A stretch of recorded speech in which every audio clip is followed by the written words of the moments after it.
Well, the United Nations Secretary-General Antonio Guterres rejected the idea that a two-state solution for Israel and Palestine could be considered a gift to Hamas. He has argued that such a solution would instead be a gift to the Palestinian people who have suffered greatly because of the conflict.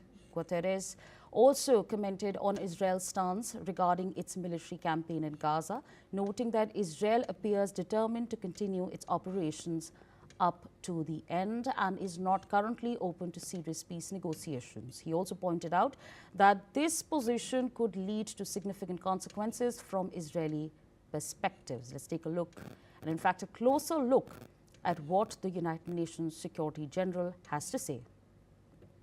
First of all, it's not a gift to Hamas, because the two-state solution is something that is not also in Hamas program, as you know.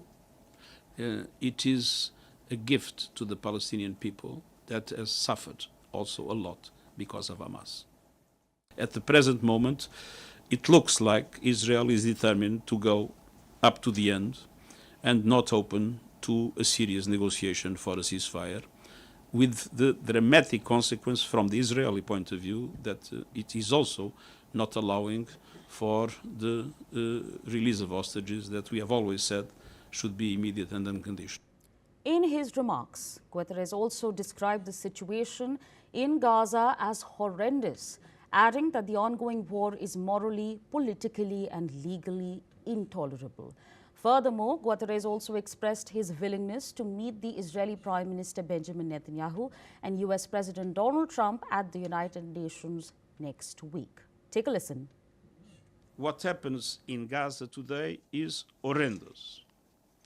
We are seeing massive destruction of neighborhoods, now the systematic destruction of Gaza City. We are seeing massive killing of civilians in a way that I do not remember in any conflict since I am Secretary-General.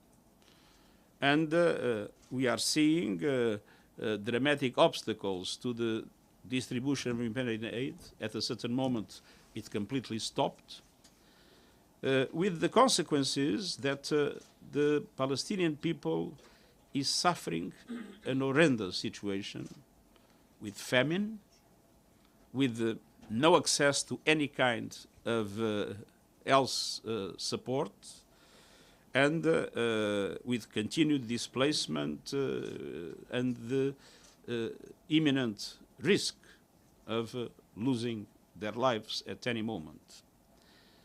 So this is something we cannot forget, independently of the names that are given. The truth is that this is something that it is morally, politically, and legally intolerable. I will be delighted to receive Prime Minister Netanyahu if he asks for that, as I will do with any other member, head of state.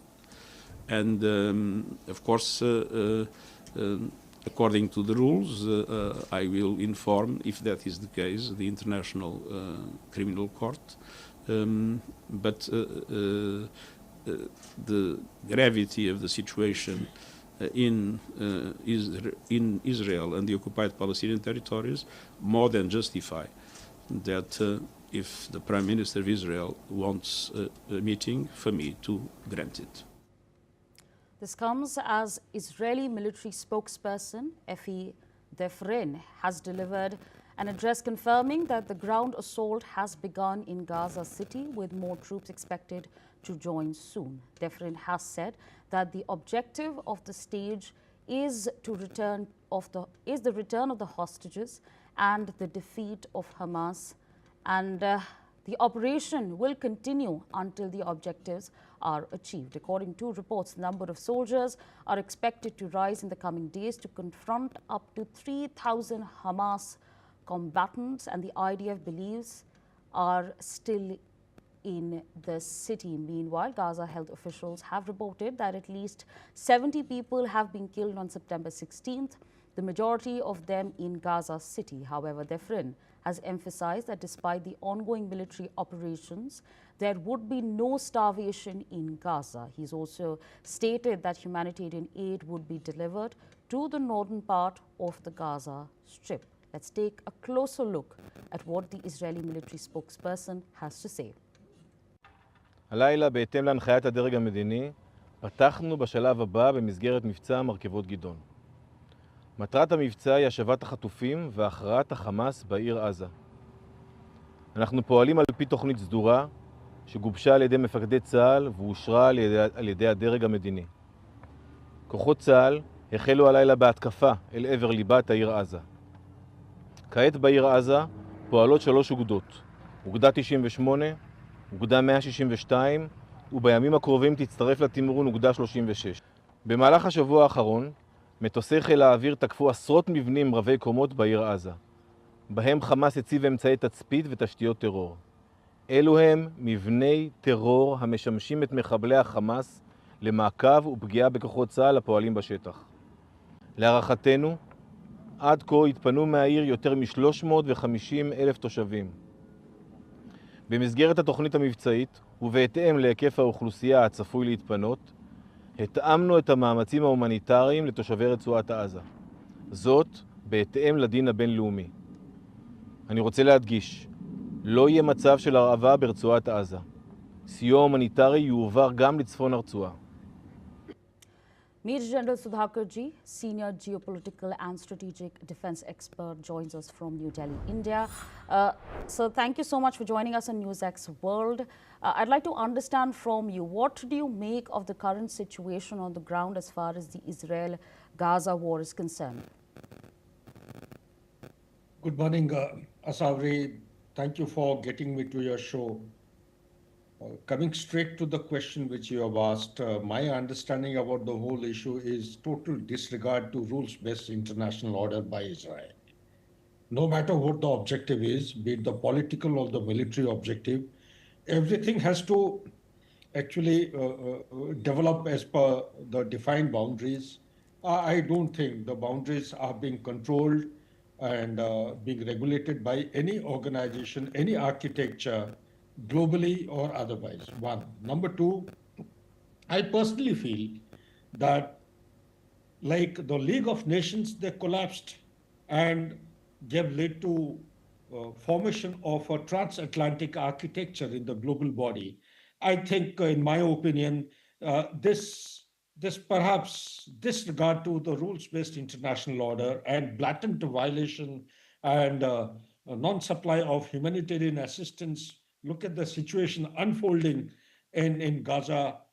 I think it called for a complete revision of or revisit to the entire structure which is existing as part of an apex global body. We just heard the UN Secretary-General giving out his articulations and statement. He is also in a state of desperation, not desperation, I would say totally disillusion. He's helpless. He says that nothing much. You see, he as a Secretary-General of the United Nations that the whole global body has created, he must have some gravitas and the weightage. He doesn't seem to have the weightage. Nobody seems to listen to him. And third and most important thing is, there is a bigger aim which is unfolding, Asawri. That bigger aim is, no matter how much of debates and declamation and discussion we carry out on the media, the bigger aim is the clean break. This is that project which came into existence in 1997.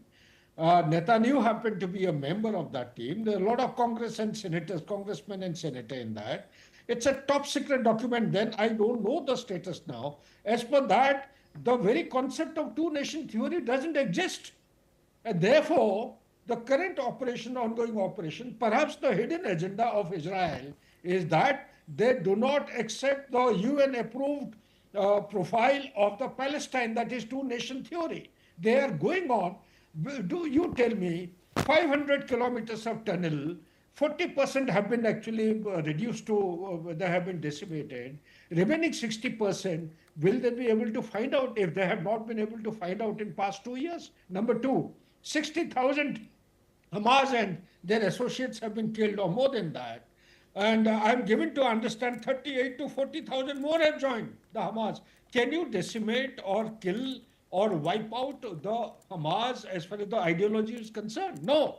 The physical wherewithal, who's supplying, where are they getting the money from, is enough. The time has come, we need to go into the specific details, the money laundering, who's supplying the money, and therefore you need to choke them where it actually hurts them, rather than going blatantly, destroying all the multi-story buildings, killing innocent civilians. This is not on. Last but not the least, the Secretary of United States had come yesterday. He had visited, he's met the Prime Minister, Mr. Netanyahu, he's had a discussion, he's given a statement to the effect that this conflict will not come to an end by factor of diplomacy. Right. Contrary to a statement given by Donald Trump. Donald Trump says that by dialogue and diplomacy, the conflict will come. No, it doesn't. Because my takeaway on the whole issue is until unless one of the stakeholders carries out some strategic restraint in application of its kinetic component, the other stakeholder will continue to retaliate and also spiral the conflict which is going on. It will never come to an end. Back to you, sir. Right, so absolutely. I request you to stay on with us. We have some more news to